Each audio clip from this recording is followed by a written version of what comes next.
Welcome to Beyond the Needle, the aesthetics business podcast. Each week, I'm here to share real, actionable strategies and bring on expert guests to help you level up, attract more patients, and build a standout brand. Let's turn your passion into a thriving business together.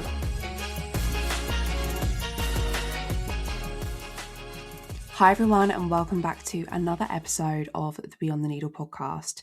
In this week's episode, I'm delighted to be joined by the amazing Sarah Louise, founder of SLA Medical and the Business Injection, for one of the most honest and commercially valuable conversations we've probably had so far on the podcast. Sarah's journey is a really powerful one. She trained in Australia and mentored within the world of plastic surgery before later moving to the UK as a mum, where she built her clinic from the ground up with no investors or financial backing, navigated single parenthood and divorce, and went on to create a business with real longevity, structure, and value. But this episode isn't just about building a successful clinic, it's about building a business that can actually function beyond you, because this is the goal of almost every single aesthetic practitioner who starts their own clinic. So in this episode, we get into the difference between having a personal following and building a real brand, why so many clinics are unknowingly creating jobs rather than assets, and what actually gives an aesthetics business value if you ever want to scale, step back, or sell. We also dive into what buyers are really looking for in an aesthetics clinic, how to separate your identity from your clinic without losing trust, building brand equity, positioning, and consistency over time, why team culture and patient experience matter more than aesthetic clinics realise, the shift from marketing yourself to marketing a business, the biggest things that destroy the saleability of a clinic business, and the practical steps practitioners should start taking now if they want more freedom in the future. This conversation is packed with the kind of insight most clinic owners don't hear until they're already overwhelmed, stuck, or trying to untangle years of reactive growth. So if you want to build something that lasts, scales, and has value beyond your treatment room, this episode is essential listening. Okay, let's get into it.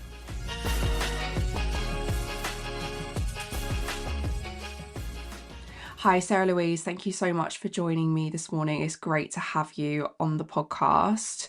For anyone who hasn't come across you before, give us the overview. Who are you? What do you do? And where are you at the moment in business? Yeah, so I'm Nurse Sarah Louise. I am the CEO and founder of SLA Medical, SLA Academy, and the Business Injection.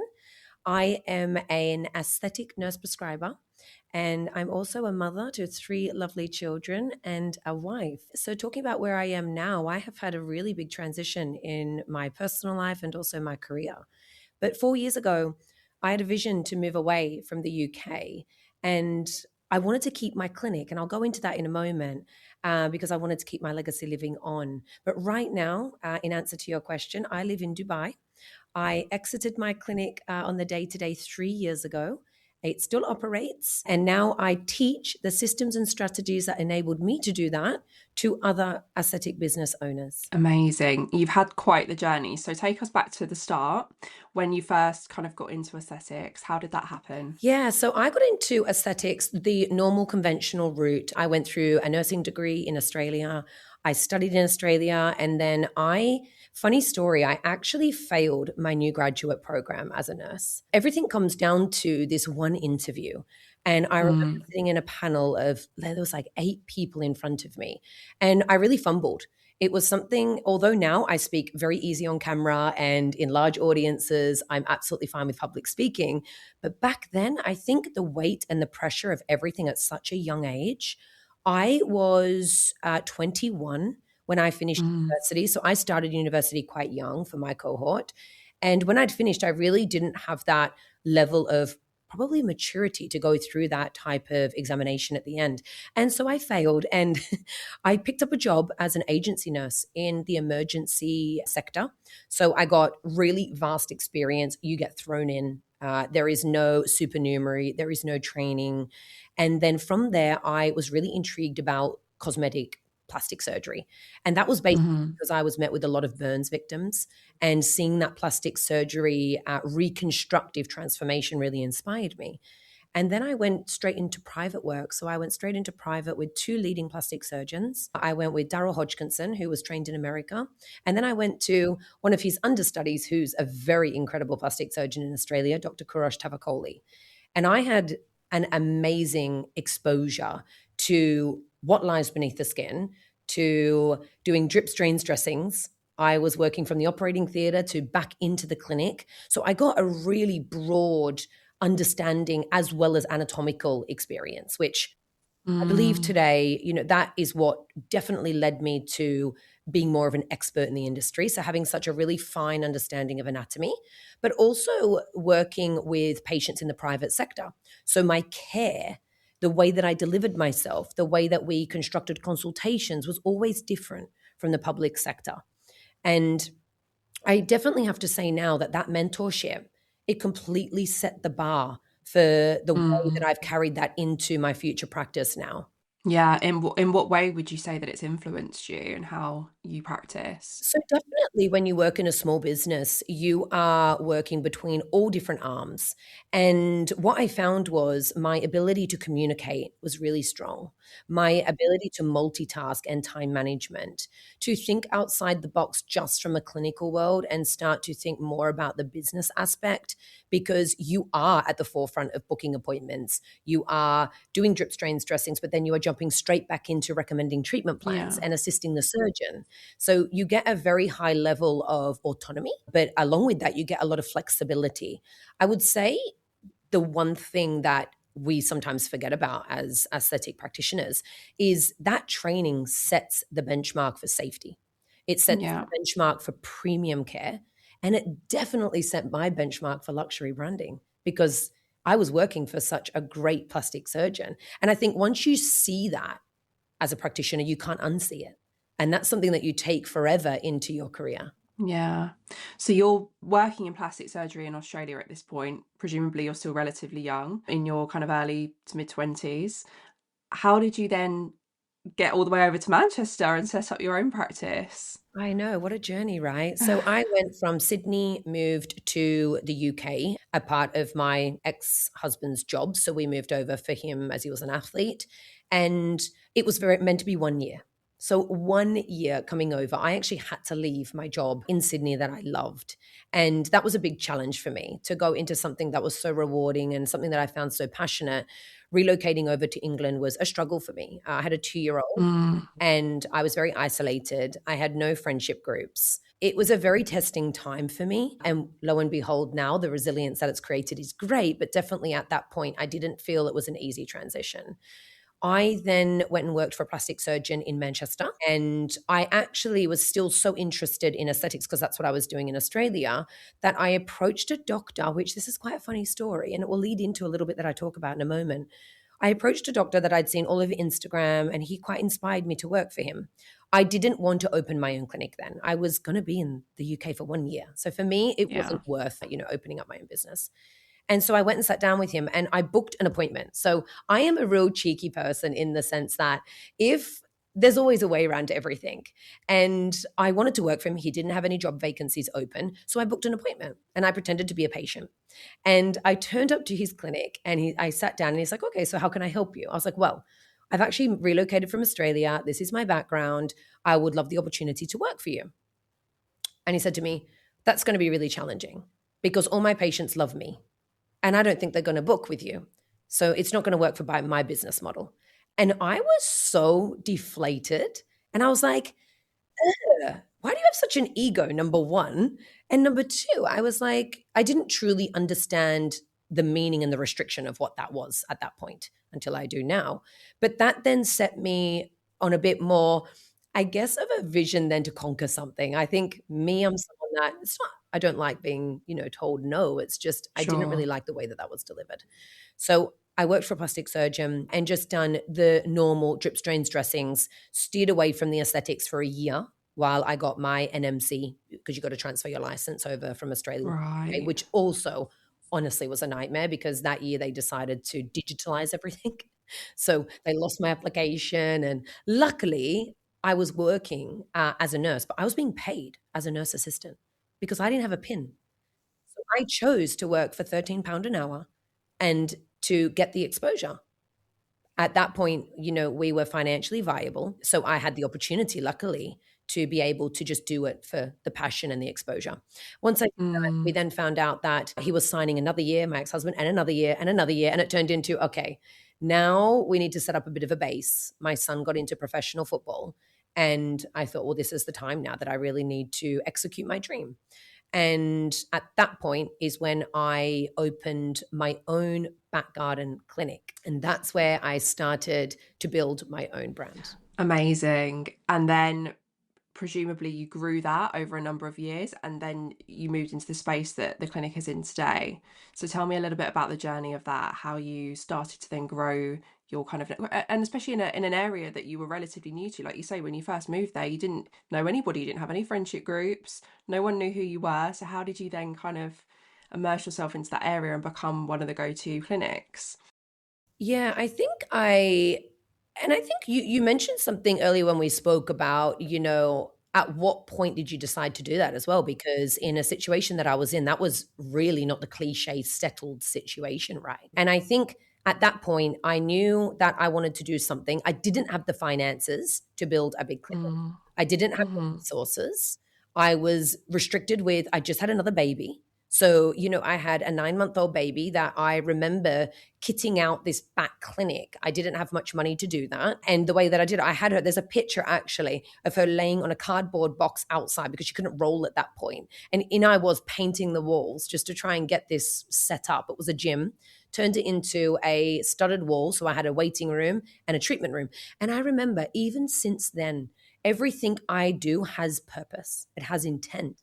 Because even though I was a back garden clinic, I wanted to present myself as the perception that I was a big clinic. And I did that very well online. I did a perception where people would call me in the street and go, Sarah, you know what? Like, I'm in the middle of houses. What am I doing here? And I was like, you're in exactly the right spot.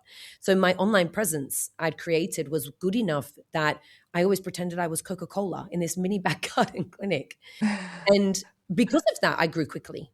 And the things Mm. that I concentrated on were the basics. I didn't have enough funds to have an receptionist. I also didn't have the space, so it didn't make sense for me. So I made sure that I digitalized and automated everything Hmm. at that point. And I created a Holly. Now, if you hear me talk, I will talk about Holly. She was my non-existent, what you would call now a VA. And Holly wrote back to all my patients. Holly set appointments. She did things that I didn't want to have those conversations about with my patients. So I separated this professionalism from clinical to operational world very quickly. And I grew within 6 months. I needed to get a new space. So it was word of mouth. I didn't have any money. We didn't run ads back then. I didn't have the facility. I didn't do SEO. I worked off my social media. I showed people me. I was organic. I was transparent.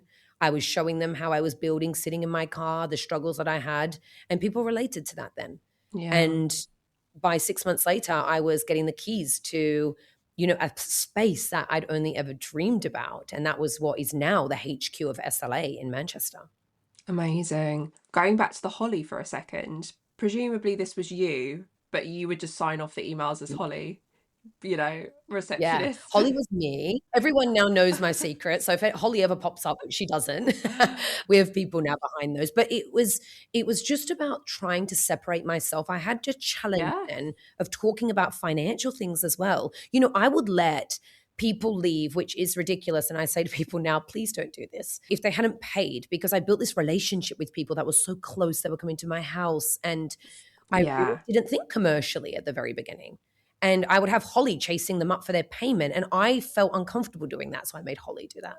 I love that. I think that's, yeah, such a great idea. So genius. And it also, I think in people's minds, they'll take you more seriously as a business, right? Because they think you've got this team, you're not doing everything yourself, even though you are at that point. Absolutely. And that's the perception element that I Yeah. spoke about. It's about branding, and I'll get into that later about why everything matters from the moment before they even step inside your business. It is, how do you appear online? What are you talking about? What is your messaging? And all of that, I always said, I want to look like I am mini Coca-Cola. When they go on my Mm. website, I want it to be user-friendly. I want them to have lots of information. I want my branding to correlate to what my message is. I never wanted to be the biggest then. but Mm. I wanted to be the best. Yeah. And that was the messaging that I always kept in the back of my mind. Yeah. And it sounds like social media played a big role in how you grew. You know, like you say, you weren't putting a lot of time and energy into your website or your SEO or ads. That wasn't really a thing back then. I'm guessing this was relatively early days of like Instagram by the sounds of it. Yeah, absolutely. It was so early. I mean, we were all still using Facebook predominantly back then before we switched Yeah. over to Instagram. So I was just putting up basic before and afters. Stories weren't even really a big thing back then, but just being relevant. And I think that it never changed. And I think that messaging now is really important. We get so caught up in trying to be someone or something, and we think too much about the purpose, the content we need to put out needs to be so strategic that we lose Mm. the personal side of it. We lose the Mhm. personality. That's the whole reason that people are attracted to us. Yeah.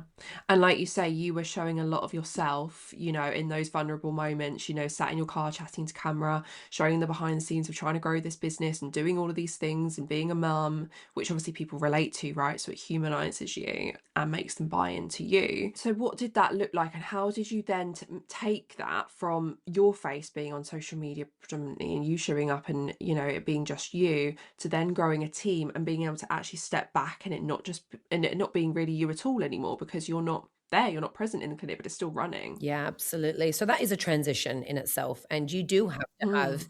a strategy behind what you do with that. Because for me, I had an exit plan to go to Dubai. And this is an exit plan that usually takes 3 to 5 years. I did it in 1 year. Yeah. So I knew that what I needed to do needed to be aggressive. And that meant that not only just the social media side and projecting my staff as the face of the brand, but delegating those training days, making sure I was mentoring everybody, implementing policies and protocols. And I developed something called the SLA way. And I trademarked this. It's the way that we do things inside SLA, whether that be an operational process versus whether that be a protocol from what we choose for a concern of a patient, to the way that we talk, the way that we walk, the way that we dress, the way that we speak.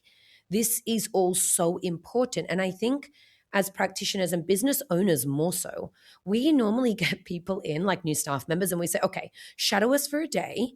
We're going to show you what to do. This is how you need to inject. This is what you need to the consent form. This is the photo you need to Hmm. take. And then we go, bye, good luck. I'll see you in a week's time. And that doesn't work because that level of expectation or assumption Mm. that they will be like you is incorrect. And so I Mm. quickly learned I've made some horror mistakes in my time with that level of expectation and me not giving the support and the processes.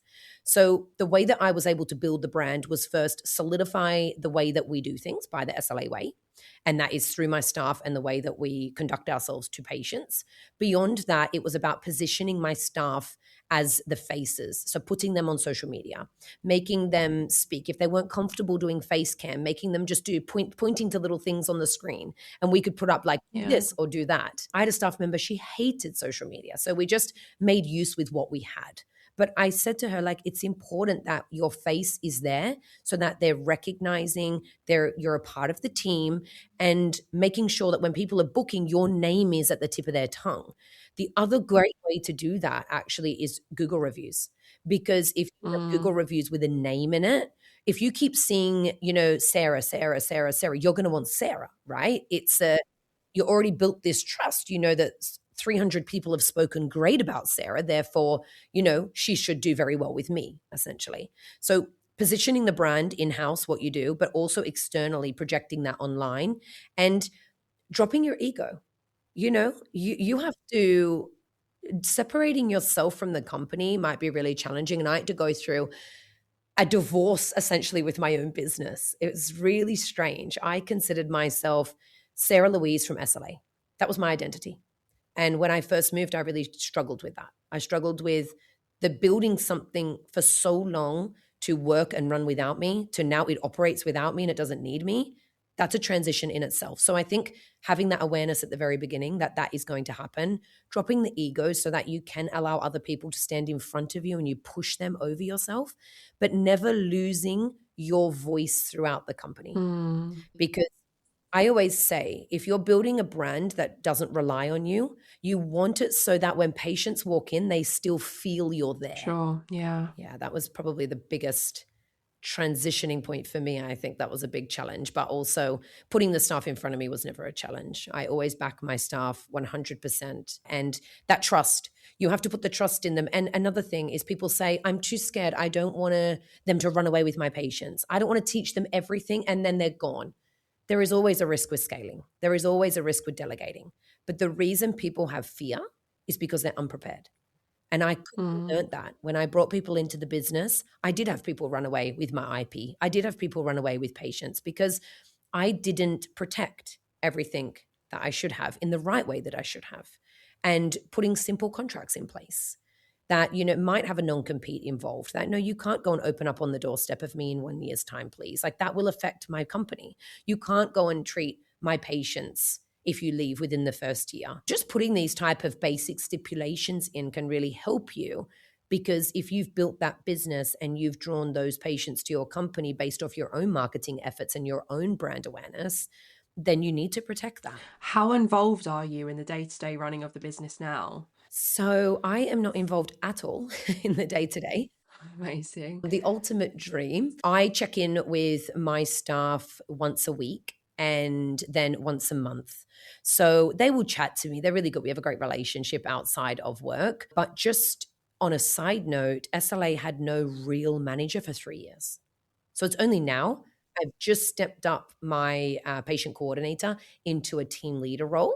And she has only just now taken on more of the KPIs, more of using the systems, because I had developed systems and processes that I can manage from here in Dubai. I can input the data. I can get my receptionist to drop and drag information. It's that easy that if it turns, I've created these algorithms. So if it turns green or red, if it's green, I know that, I'll do a quick snapshot of my clinic over the week. They're all green, our KPIs. I don't need to make a phone call. If there's some reds, then, normally Helena's getting in contact with me straight away going, okay, yeah, this is a little bit low, but then we can identify exactly how to correct it. So the pivotal moment of it being able to run without me is definitely the implementation of systems, 100%. Yeah. Now tell me a little bit more about those systems and processes, because I feel like that's a lot of stuff that goes over the top of clinic owners' heads, and it feels almost too overwhelming to even think about systems and processes, let alone actually implement them. So what are some key ones that you've kind of built? Yeah, so where it all started was having a platform that I could build for my own selfish needs of SLA. So putting together all of my IP in my head, because we do things great as practitioners, but we do them all in our head. And when we try and all of a sudden delegate that, it becomes very difficult to automate and to become standardized, because everyone does things a little bit differently. So basic systems, protocols that are in place on how to deliver a consultation, a framework that my practitioners follow every single time, no matter how experienced they are, no matter how many times they've seen that patient. So standardizing that framework. The consultation is a big one. Retention. Definitely retention, making sure that we have processes in place to follow up patients and to call patients that we may have lost, to follow up patients that didn't rebook, to reactivate patients that potentially we haven't spoken to in over 12 months, because we all have great databases, but no one really taps into those. And that is one of the biggest things I see in aesthetics. We're always chasing the new patient. So we're always on the new patient acquisition trail. We're spending a lot of money in marketing, but then we're not actually looking at our retention and looking after the ones we already have, which is 5 times cheaper to do anyway. So it would seem, it would seem very normal or logical that we would do that, but we actually haven't been taught how as practitioners a lot of the time. The other ones are KPIs. So not revenue KPI. Something that we all get so stuck on is how much money we make. And because we have bills to pay, right? We have responsibility. So we need to drive a certain amount of revenue. The number one thing I find is people don't have good visibility and awareness of their company in the beginning. So they're tracking their numbers by the bank balance each month. That's really common. If I've got a bit of extra money in there, oh, wow, I've done good this month. Or if I'm running a bit low, oh, what's actually happened? But nothing gets done beyond that. So financial awareness I put in place very quickly, having that visibility of what my P&L looks like versus what targets I can develop based off my P&L. Your targets are not based off other clinics' performance or the industry standard. It's based off what you need and where you want to be. So First of all, something that I always love to do as an exercise with any of my private consulting clients is, okay, what are we achieving right now? Where do we need to be? And what is it that we're getting there for? Because it's all good and well to grow, but why are we doing that? Are we doing it to buy a new device? Are we doing it to bring on a new staff member? Are we doing it so you can reduce your hours? Are we doing it so that you can exit one day? And so having the vision in place is equally as important as everything that we build as a foundation to get there. Because again, it gets very hard when some days you're not meeting targets, you're not meeting KPIs, that vision becomes very blurry. And if you don't have a strong vision to get there, that is what will muddy the waters on the way there. The basic KPIs that I look at is utilization rate. I look at rebooking rates to see how we're rebooking patients. I do that on an overall versus new and existing patients. I have a revenue target, obviously, is the higher one. I then look at average patient spend. I don't look at average spend per hour. This is a good learning tool, actually, because a lot of places do spend per hour, but that could be argued from a practitioner, because what if they're not busy? What if their utilization is lower? So they could say, well, I didn't have the opportunity to get that target because I didn't have a patient in my chair. So if we do it based on every patient they see rather than how busy they were, it becomes more accurate and it becomes more attainable by the staff members.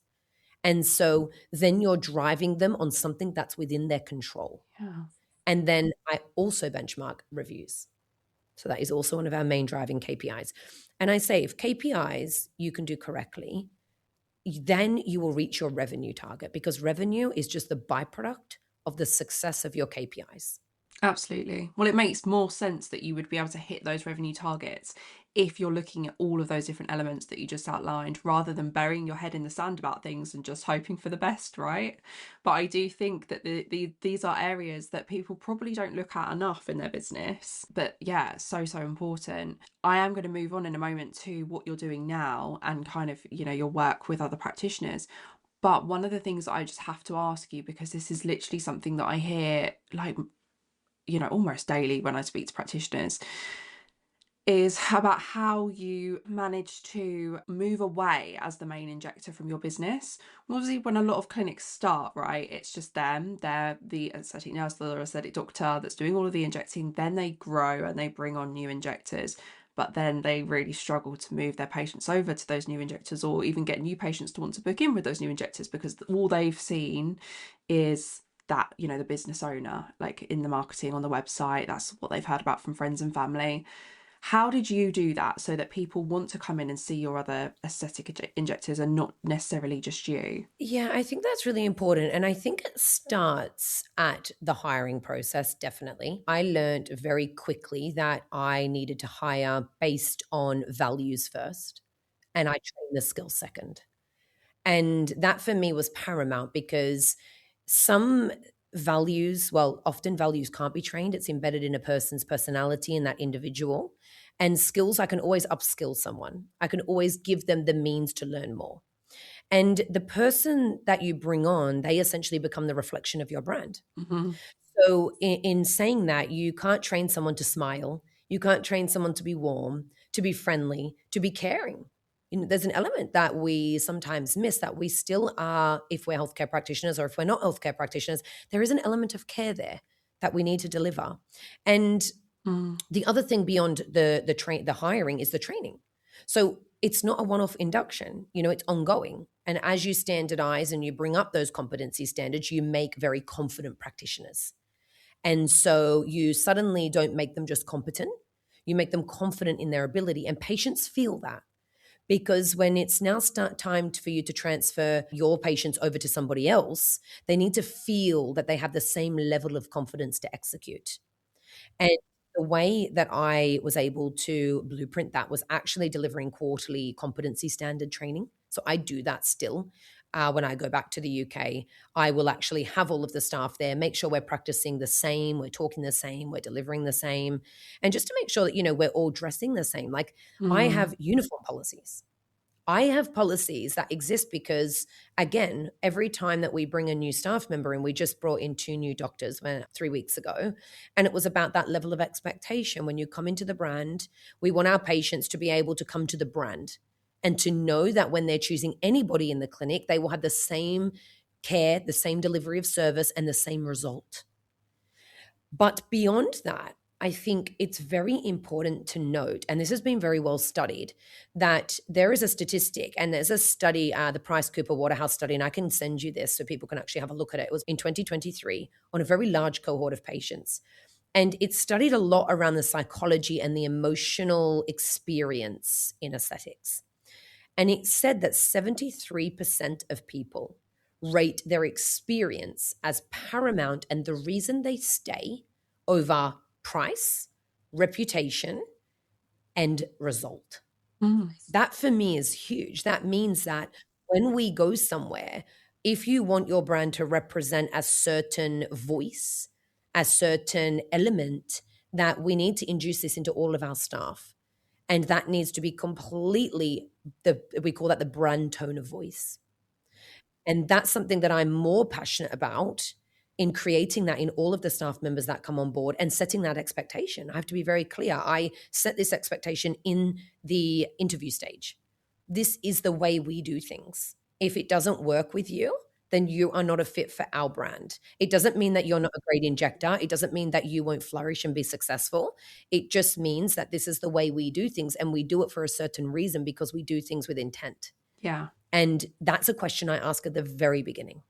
And that eradicates a lot of time wasters, a lot of people that just want to be connected to your brand, put it on their CV, a lot of people that may just want to see how you operate because you're successful and they want to take what you have and leave. I also implemented trial days now so that anyone that comes for a job, I pull them on a trial day. So for both sides, do you enjoy being with us as much as we enjoy having you? And, people are very great in interviews and, I'm doing them by Zoom. Before now, obviously my manager will then secondary interview. But we now do a trial day. Body language. Do they turn up on time? Punctuality. Are they on their phone all the time? We've had trial days where they're on their Apple Watches like this. And I'm like, come on, this is your one time to put your best foot forward. Have we forgotten about that level of expectation? So those things that we are strict on, but we don't compromise. I will never compromise on those types of standards to make sure that I can translate patients from me to existing practitioners, which is like I did. Another really good trick that people can do if they're trying to move patients from themselves to somebody else is put all their reviews with their staff members. So something like an anti-wrinkle injection treatment, I would then put all of my reviews over to my other staff so that then they had an ability or a chance to learn them, to be with them. Documentation, you need to be watertight. You need to have good photos, because now what's happening is when that next practitioner picks up that file, they need to know what was done, how it was done, where it was done, and why it was done. Because then if they have that level of understanding, they can go to the patient with a lot of ammo, and they can go with a story. They can go with the full picture. There's nothing more frustrating. I used to get told in the hospital system, don't call the doctor unless you've got every single bit of information before you pick up that phone. And it traumatized me. I had the neurosurgeon and he yelled at me on the phone. And I was like, wow, that's my fault. I didn't come prepared. I can't answer all the questions and he needs to give me an answer and direct me. And so imagine picking up that file of a patient. You don't have the full story. You don't know what's happened. The patient could be saying it didn't work out the way they expected, or potentially the dosage was incorrect. And if you have no proof, no evidence, it puts you in a really challenging situation. And then it makes you look incompetent as a practitioner. It makes the brand look incompetent. So this needs to be very fluid across the board. The other thing is mentor shadow days. So I bring my staff in with me and they shadow me all day and they watch and they listen and I integrate them. So during the treatment, I will say, hey, Mary, is it okay that I have Jade with me today? I'm not going to be talking over you, but essentially I'm going to be telling her what we do, what your past is. I've had you for 7 years. I'd really love Jade to understand your history. Just that alone is so successful, because by the time I'm not available, Mary goes, you know what? Jade listened to everything Sarah says. She knows my history. She knows my dosages. So now I feel comfortable. So opening up that door and sharing is definitely the key to being not relied on in your company every single day. I love that. Those are some really, really good pieces of advice. And I think it just goes to show as well that it's not going to be an overnight process, these are things that you're doing and implementing over time, possibly years when you were working in your clinic, finding the right people, bringing them into your treatments, and all of those other things that you've spoken about. So yeah, it just goes to show that practitioners who are listening, if this is something that you are thinking about doing, you need to start sooner rather than later, right? And not, wait until Gosh, you need to start now. you start Like now. now, Start there yesterday. is a saying in business that any type of exit is going to take between like 3 to 5 years normally, because you need to work out, number one, is your business sustainable? And then if it's sustainable, is it scalable? Because no matter what you want to do, whether you want to sell it, whether you want to exit your time, maybe decrease your time and only work 1 day a week, you need to make sure that that business will be sustainable financially and it will live on at the same capacity. I mean, I took a huge financial hit when I left. I'm not going to act like it was easy and it was all rosy. I knew that leaving in 1 year and setting that benchmark for myself, financially, I was going to take quite a substantial decline in revenue. And if we look at 2018, I got approached by SKN. They came in to value my company. And, they were they were acquiring a lot of boutique clinics and bringing them under their portfolio. And I was so excited. I was like, just bear in mind, I'd had my clinic 1 year. So this is like premature days. Me, so blindly, was so excited, went into the meeting. They are aggressive. They want to buy you for the lowest amount they possibly can. They want to keep you on. And there's a lot of restrictions. Mm-hmm. And he said to me, okay, so what percentage of the income are you? I was like, 80%. He's like, and I was so proud, right? I was so proud. I was earning good money all by myself, working 6 days a week, 80% of the income. And I built something from nothing to literally working up to nearly 7 figures. Like it wasn't for me, that wasn't the challenging part, working on my own and doing that. And he said to me, well, you know that your company is almost worth nothing. And I was like, what? And he's like, yeah, because if we take you out, what do we have?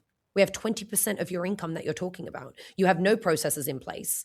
You have no standardizing. You have no automation. You have nothing. You don't even really have a brand, because right now you are the brand. And that was eye-opening. That was so eye-opening for me to go, okay, actually, if I need to protect this brand moving forward, if I want a legacy, if I ever want to take a holiday, this means that I now need to start putting things in place that I can step away and have the freedom. So important. So that's kind of what set the ball rolling for you then, to get everything in place that allowed you to step away eventually. Yeah, that because it really upset me. And the other thing, I was buying a house in the UK in 2020, the back end, Yeah. and after COVID.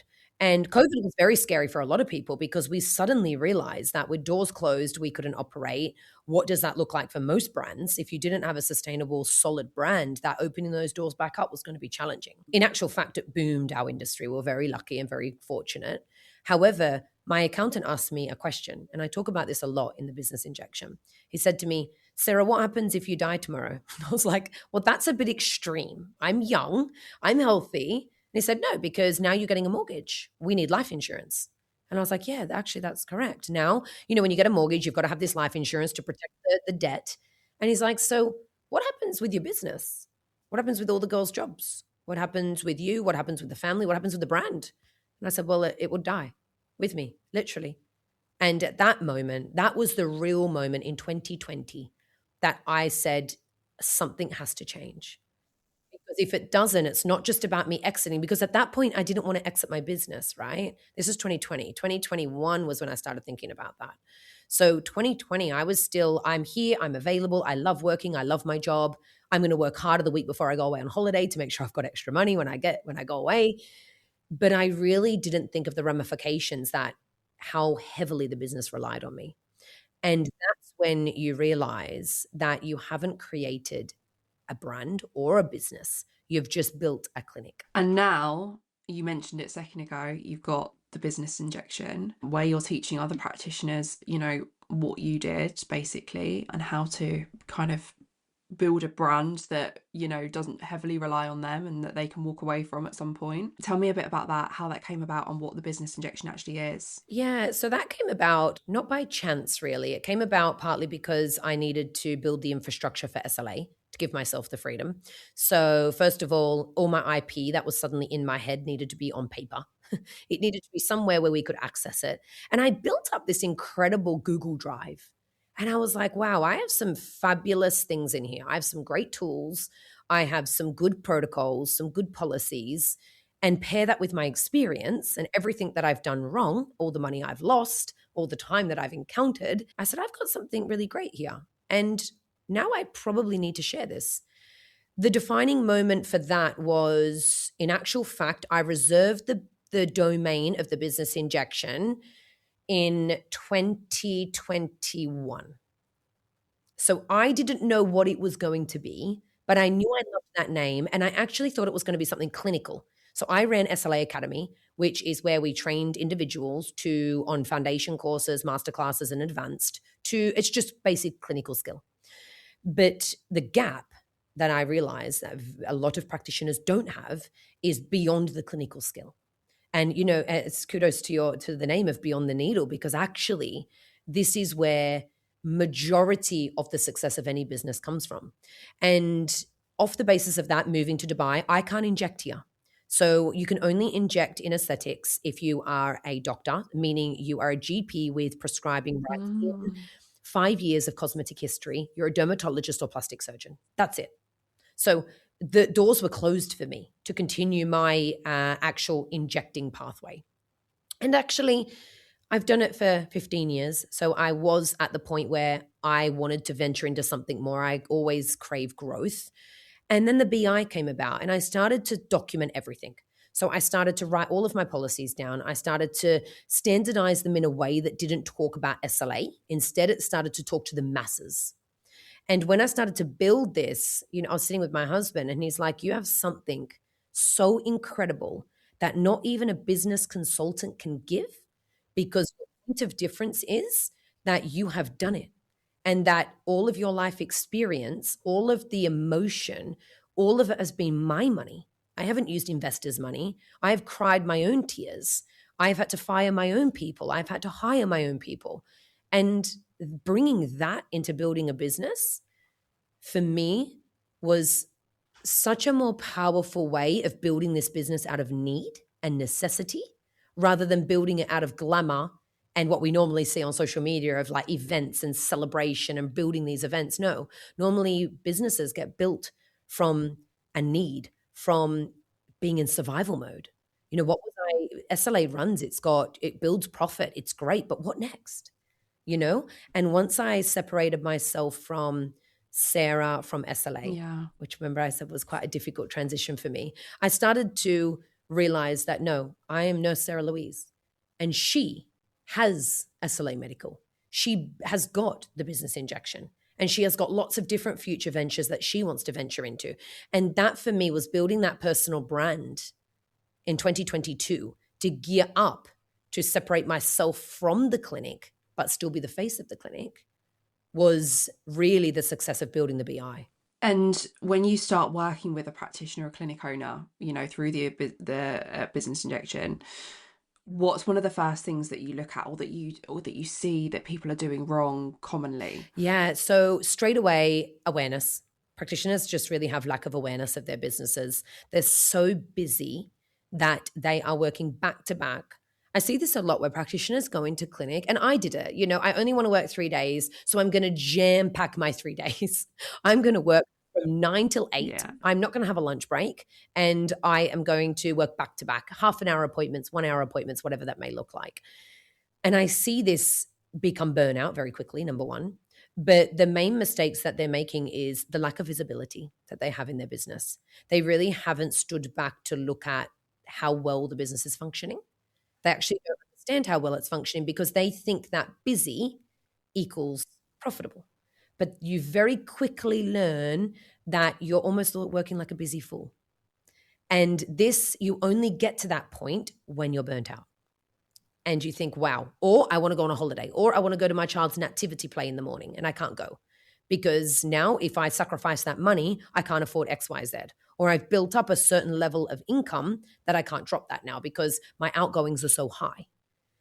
And so that awareness of their company, what does well, what doesn't do great, just a basic exercise of, what treatments are we doing that actually are not delivering any benefit to the company at all? Where can we start to become niche? I see a lot of clinics become too generalized. They want to be a jack of all trades, master of none. They have every device. They want to deliver every treatment.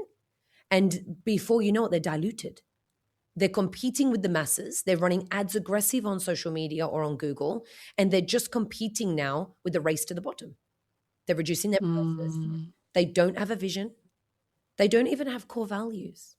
This was a big eye-opener for me because that's something I created at the very beginning, that if I ever want to grow and scale, even just having patients that when they come in, what do they want to know about my brand? When they talk about me to somebody else, what do they say besides the fact that I give them a good treatment, besides the fact we have good coffee? What else can they say? If they were doing a word of mouth referral, what would they say? Okay, besides the basics of being safe and ethical, they're the basics that people always talk about. I'm a premium brand. I care. I actually listen. I advocate for the patient. I give loyalty to the patient. I give back. So what are these types of things? So core values, definitely. The vision of the business. Where are you going? What are you aiming towards? Because as human beings, we all need vision. And this is where the days get tough. They get tight. They get hard. The industry now is saturated, I agree. But actually, it means that there is a nice demand for this industry, which is fabulous. But when those days are challenging, if you don't have that vision and pair that with your passion, it's very challenging to get to. Yeah, absolutely. For anyone who's listening, who's like in those early days of building their clinic, or maybe they're relatively established, but they're kind of thinking, what's next? How can I grow? Maybe I want to hire someone, maybe I want to invest in a new device. What advice would you give people or what things do you think are really important that they put in place now before they spend any more money or do anything else? Yeah, I think if you're starting from scratch, don't be so focused on the things like the logos and the look of the brand. I think that's really important, but you need to start with the positioning of where you're at. Who are you talking to? If you don't know who your buyer is going to be, how are you going to represent your own brand? And this is something that at the very beginning, even if you're established, go back and do this exercise. Have a look at the vision, the core values, set that tone of voice. Who is the person that you want to attract? What do you want them to get from you? And then, with that perfect patient, this exercise is done very often in marketing. They call it your persona buyer, right? So it's like you've got to map out who you would want to get to be able to make your marketing effective. That positioning statement is very, very important before you do anything. So making sure that you are attracting the right people before you even create a logo that those people won't even buy from. So you need to get the people first before you can even have the people to buy. Brand work, I think, is really uncomfortable for most people because it requires such specificity, right? It's the fact that you need to go deep. You need to sit there and understand what is it about your brand that attracts people to you. Why would we say no to some patients? And I think a lot of practitioners aren't ready for that exercise because you're actually diversifying. You're making sure that when you're narrowing down, actually you're being so specific that now you have to say no to other people. Now you can't appeal to the masses. And I think that's quite a frightening exercise for people, especially if, obviously that's where growth comes from, but more so because they think they're restricting themselves because they're not available to everybody. Because now suddenly they're not going to come for me from A to Z. And I think that for me is going to be one of the most important things. The other thing that I think is really important is you can't be the best option for everyone. And don't be scared to say no. And don't be scared that people won't come to you. Clinics that try end up being an obvious choice for everyone, you end up becoming a choice for no one. And this for me is so important that you are going to appeal to only a certain demographic. And that is your competitive advantage. Because once you know that, your targeted marketing can be better. You also have a strength that you can niche right down and really value those people and optimize that category. So for me, it's all about positioning at the very beginning. Before you even look at devices, what services you provide, work out first who you're talking to, because that will then naturally evolve to what devices you choose. You may not, someone said to me, where I'm at now, what device should I introduce? I'm like, who is your patient demographic? If you're treating skin, why would you go and bring in a vaginal tightening machine? This was the conversation. And she said, well, because I just want to add more depth. I said, but right now, where's the demand? Have you tested the demand? Do you know that these patients are interested in that first? So before you go and make a decision to bring in a device that is quite expensive and has got a new overhead and you have no strategy built into that yet, maybe just look at what the demand is in your business and build the rest moving forward. I think that's so, so important. And again, something I see a lot is people scared to niche down, scared to speak to one particular person because they don't want to, leave behind other potential people, like potential patients that could come to them. What worked for you in those initial days when you were trying to kind of learn your niche and learn the kind of target audience that you wanted to attract? I think for me, it was always about value. So, what value could I provide, which then attracted a certain demographic? For me, I always price position myself Mm. for what I needed as a company. I didn't actually do market research about what everyone else charged around me. I positioned myself where I felt I belonged. And I use an acronym and I teach this a lot, and it's called RED. So, reputation first, education and experience, and demand. And based off that acronym, it's actually a Tony and Guy hairdressing acronym. And what sparked that for me was when I walk into a hairdresser's, why do I pay more for a creative director than I do a junior stylist? So why couldn't I do that in my business? And I thought, well, actually, it makes total sense. So for me, at the very beginning, it was about positioning myself where I felt I was valuable and doing that reflective practice on me. And I think that is where we make a mistake. We all look at who's around us. We all benchmark ourselves based off everyone else. And that is the first mistake you make because you're now succumb to the masses. You now don't have a POD. You're now just trying to market yourself within them. So for me, it was about standing out, making sure that the care I provided was paramount. I focused on retention, making sure that every patient I seen, and let me tell you, I didn't see a lot at the beginning. We don't have that. I was doing no marketing. So it built slowly. And so all I wanted to make sure was every patient that got through my doors, that before they booked, it was seamless. So it made it easy. It was convenient. Online booking's convenient for them. They can bob in. I know people like to say that Botox nowadays, it shouldn't be as readily available as a coffee, but let's be real, it is. And it's on people's lists now where it's like their nails. So it's become a necessity for people. But beyond that, you want to make it convenient for them to book it because sometimes people might wake up and they go, oh, suddenly I need my Botox. Maybe they've lived overseas. Hopefully you've got a good retention in process so that you don't need to do that when they wake up and want their Botox, but making it convenient for them to book. The next thing was price positioning so that when they looked at me, they didn't say, oh, she's very expensive or she's very cheap.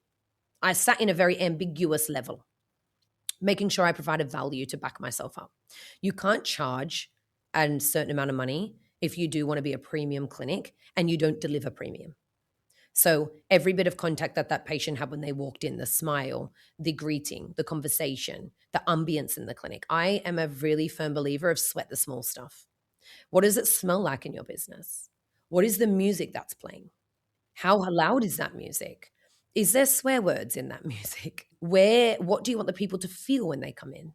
How do you want them to remember you? So my patients will say, oh my gosh, that SLA smell. We have a smell in the clinic. It's a neon diffuser and it's called Make You Happy.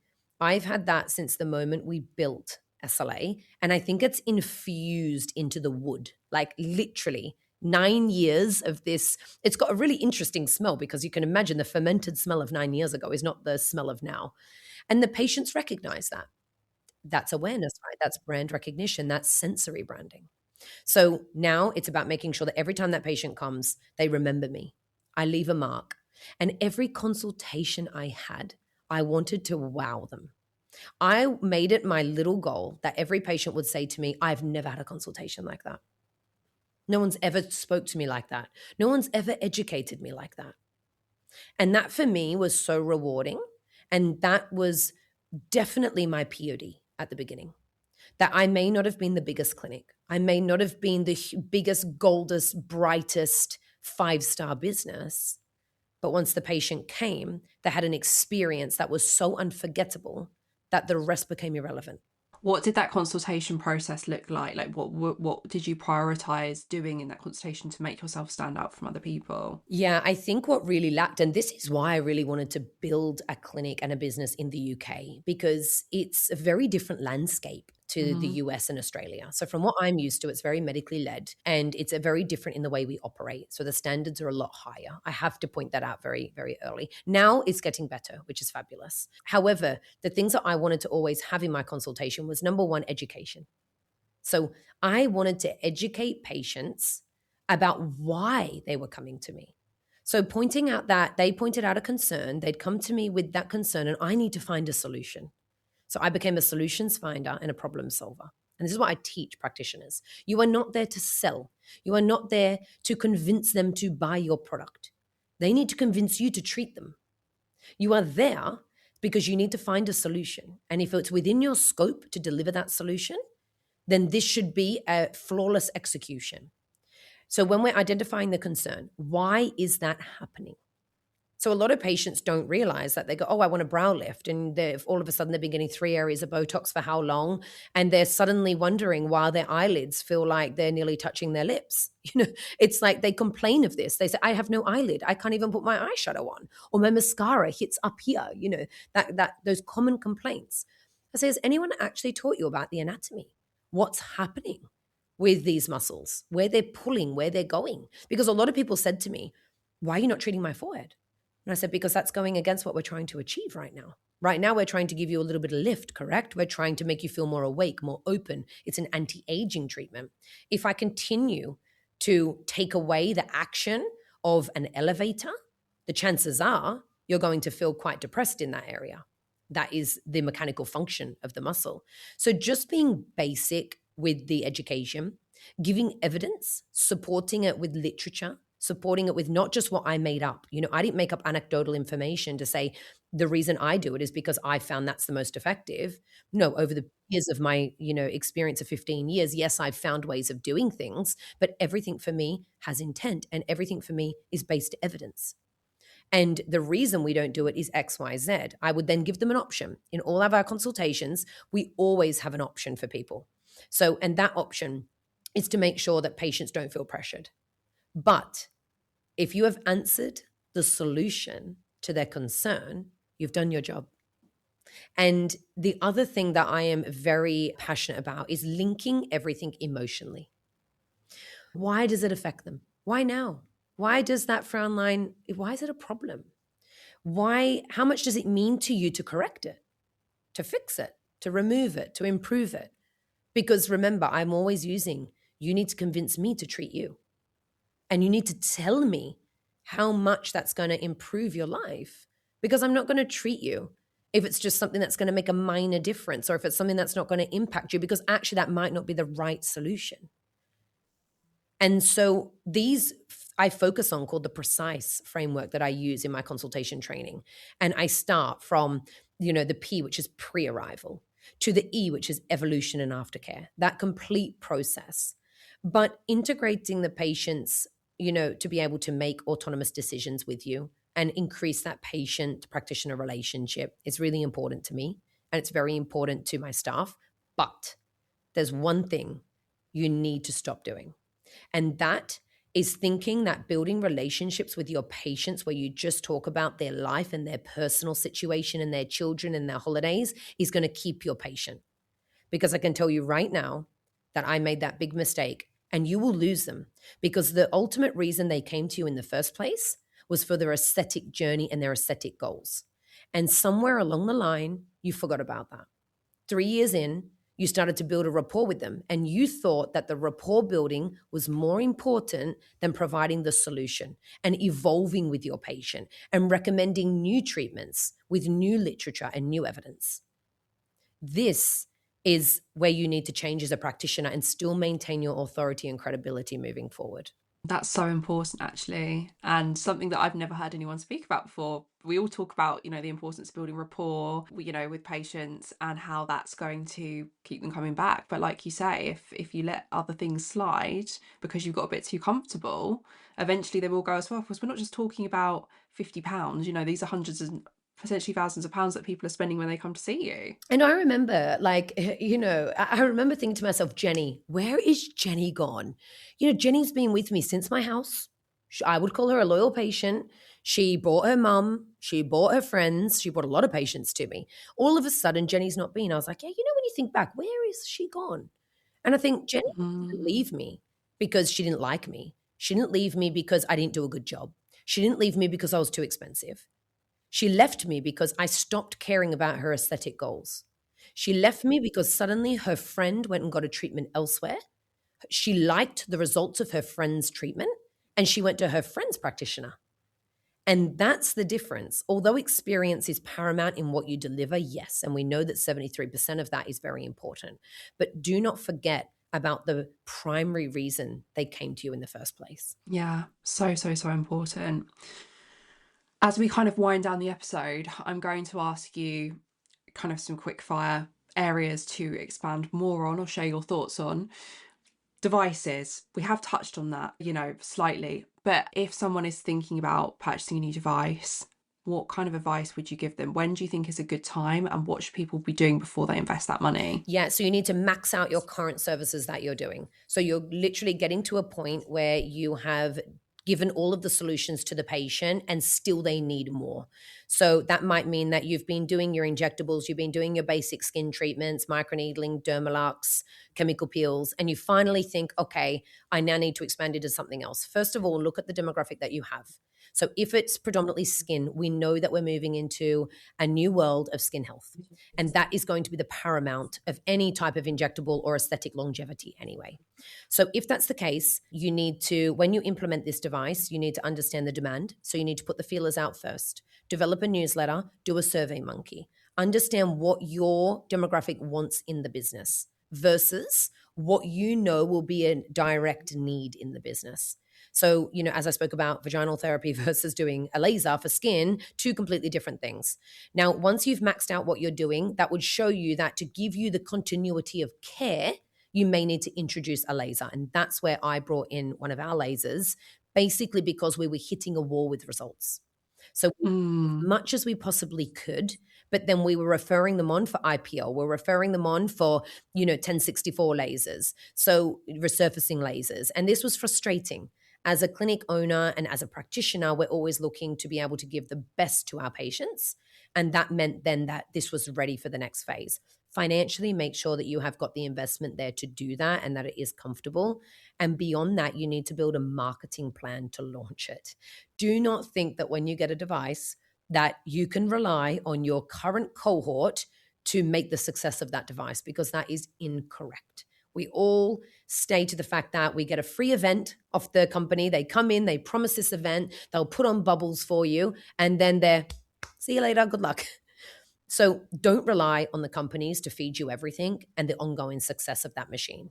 You need to make sure that you have a marketing campaign built into that in two funnels, that you can attack your current demographic versus any new open demographic. So new acquisition and new people that suddenly have been getting laser elsewhere or have these skin conditions or something that you're bringing in, and you're now attracting that whole new demographic. So always keep that open on two levels. I would always say choose a device that works with your morals, your ethos of your company. Don't buy a device just because everyone has it. I think, I don't speak negatively about any companies, but I think just as an example is one that I can think of is Morpheus 8.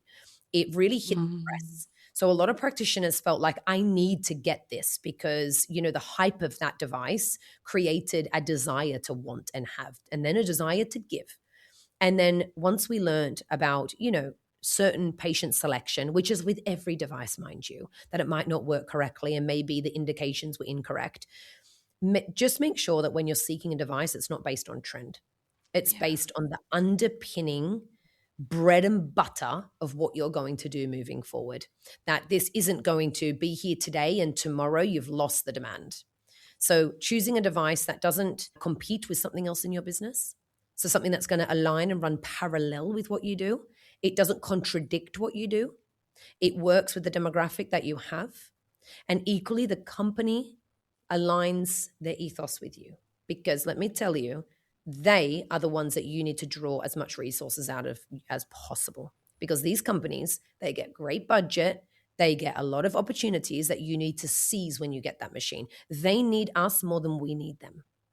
So for that reason, when you pay yourself, don't get wined and dined. Don't get taken out to dinner or sent to a conference and flown in by a helicopter. Come on. This is not, if device companies have to do that, that means that their machine is not worthy enough because they're trying to compensate and justify why people need to buy their machines. Just like saying you need to convince a patient to have a treatment. It goes on both ends.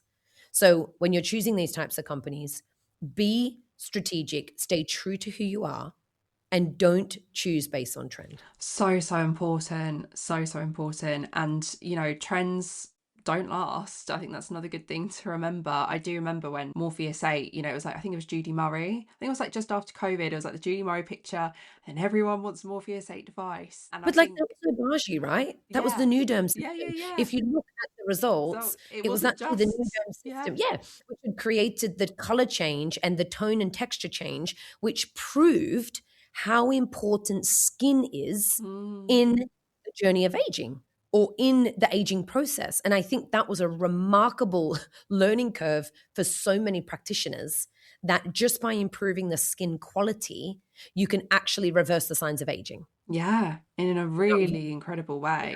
Yeah. But so many people bought into that before and after photo and didn't want to see the skincare side of it. They just wanted to think, wow, can we do this with a device? This is the answer to all of my problems. All my patients are going to be lining up for this. And I think a lot of practitioners get FOMO more than they probably realize. And yeah, like you say, doing that research into what your patients actually want. Does it align with what I'm already offering? Is it going against what I'm already offering?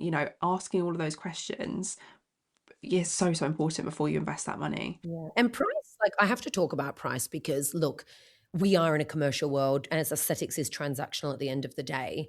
But also the most expensive is sometimes not the best. I have to really point that out because there are some amazing devices that have great modalities that can really produce, and the actual technology that is underpinning these devices is incredible. And if they are marketed at a more competitive rate, don't diss the product just based on price. Yeah, so important. And like a lot of brands have huge marketing budgets that's where they're, putting their money, not necessarily into the technology behind the product itself. So that's always important to bear in mind. And next thing I want to ask you about is hiring. What are the top 3 hiring mistakes that you see practitioners make when it comes to, recruiting more staff members, in particular injectors? Hiring out of desperation. So usually they're growing at a rapid rate and they didn't accommodate for that. So they hire the wrong person. They hire based on me. I hired on friend. At the beginning, who did I want to be around to grow a business? Because, as people start to unfold my story, which I'll talk about more on my YouTube coming, which is I was very lonely. So I wanted to hire people that I wanted to be around and people that I thought were interesting. That is the biggest mistake. You need to be transparent and set expectations early, because if you let people continue without goals, without KPIs, and without expectations, it'll work for so long. But what will happen is there'll be a level of frustration on both sides. So you need to make sure that when you're setting out those expectations, when you're hiring, ask them in the interview process. Also, hiring off referral. This for me is really key. If someone in the industry has recommended a person, I would always take that over an external Indeed job advert. And this is paramount. I always say seek industry reps, product specialists, people that are in the game, they're on the floor, they're walking around seeing a lot of clinics. They might see someone unhappy in their job. They might see that it might be time for someone to move on. Maybe they're seeking more. Maybe they want career progression. I wouldn't poach someone. That's my ethical boundary, is I will not go and approach someone that's working in another business and say, hey, I've got a job advert there, because if they can leave them, they can leave you too. Because the reason, if they're coming and you're offering more money, you can always offer more money somewhere. So don't be fooled by using the poaching element. And I see this a lot. I see people poaching a lot of staff. It's not sustainable long term. And yeah, the transparency key is really important. Setting out those standards, the e-learning, keep them motivated. We as business owners make a big mistake. We want someone independent, someone forward thinking, someone with initiative, someone that's loyal, someone that's trustworthy, someone that wants to grow, someone that can sell. I always hear this. But yet, do you know what we don't do? We don't give them e-learning guidelines. We don't log them on to make sure that we have competency standards. We don't drive them towards KPIs. We don't incentivize them. We don't send them on conferences. We don't share with them. We don't put them on a pedestal. We don't reward them, and we don't incentivize them. Do you know, this is where I get really frustrated, is that we want as business owners, but we don't give. And if you want a person with those qualities, let me tell you, you need to produce those qualities yourself to keep them, because they will quickly evolve and they will move on, because they will be understimulated, they'll feel unrewarded, and they'll also feel not valued. And that is key to the long-term sustainability of staff retention. Yeah. So true. And something that, you're right, a lot of people overlook, normally because they're too busy. But I think you have to invest that time yourself. You will get it, you will get it back, whatever you put in with anything in business. Yeah. A little tip actually I'll give them as well, which I introduced really early. And if you're in your business and you have time, I would think this is a great contract option. So we did mentorship contracts. You can call them fellowship, mentorship if you're in medical, non-medical. And this was about bringing someone on that had less skill, or potentially was just foundation trained, as they'd been somewhere else, invested the time and money. I always took people that were at least foundation trained, because that meant they'd already invested their own money to go down this avenue. So for me, that means that they've got intent. And then I would put them on a contract, which meant that I will train you, I will mentor you, I will give you access to everything. I will send you on all the training days that I get with my commercial policies. I will send you to cadaver days. I will have competency days with myself. I will do model days with you, consistent model days, to make sure you're upskilling. But I put you on a mentorship contract, meaning that all of that, I would expect 2 years in service. And for that is I will invest everything I have into you to create you into such a great practitioner. Not to just stay with me. You can move on, you can grow, you can evolve. But I would like 2 years back in service, because for me, that was enough time to reap the rewards back of what I have created, but equally put them into a confident practitioner. Because when someone says they're an advanced aesthetic practitioner and they've been injecting for 1 or 2 years, I'm like, come on, it's about quantity, and these people only work part-time. So for me, it's about developing those skills, supporting the people, having them on a mentorship contract. And the thing that goes into a mentorship contract that is different is if they leave within that time frame, that's okay. I don't shackle anyone to the business. But if you do, there'll be a sliding scale of what would be paid back for the training within those timeframes. So if they left within 0 to 6 months, for example, they would owe 75% back of what we'd invested to them in that time frame. And that would go down incrementally. That worked very well for my company, but it only works when you're there to guide and provide.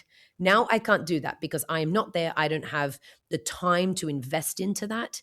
So it's unfair for me to expect that back. But you've already put the work in to create those practitioners before you kind of stepped back and left anyway, I'm assuming. Yeah, of course. And now we take, Yes. we take very experienced practitioners now. And also when you're in a better financial position, you can.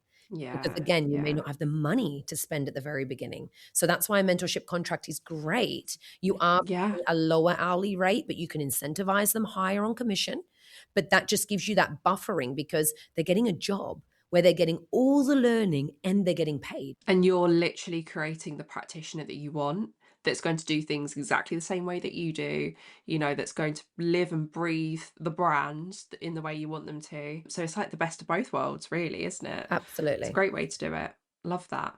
Last question I'm going to ask you is, you've described the ultimate goal as freedom, for anyone who's listening, who's kind of 5 years away from wanting that, maybe, whether that's stepping back, selling, or just not being needed every single day, like you say, being able to have a holiday and not be looking at your phone every 5 minutes, what are the 3 things that they need to start doing now? So number one, you need to document everything, every system, every process, every patient journey, and start today. Even if it's imperfect, allocate 1 hour per week to do this type of procedure. Number two, hire one person to learn and delegate properly. So freedom is skill, because without delegation, you can't step away. Start developing them now. So having these people lined up in process, ready to go for you. And number three, separate your identity from the business. So in your own head first, you can do this so that you start to come up with the narrative that the business is not you and that you are bigger than the business essentially, but you overarch your company and everything in that is created by you. So drop your ego, remove yourself away from the company, have everything influenced by you, but it doesn't require you to be there every single day. And stop being a micromanager. Mm-hmm.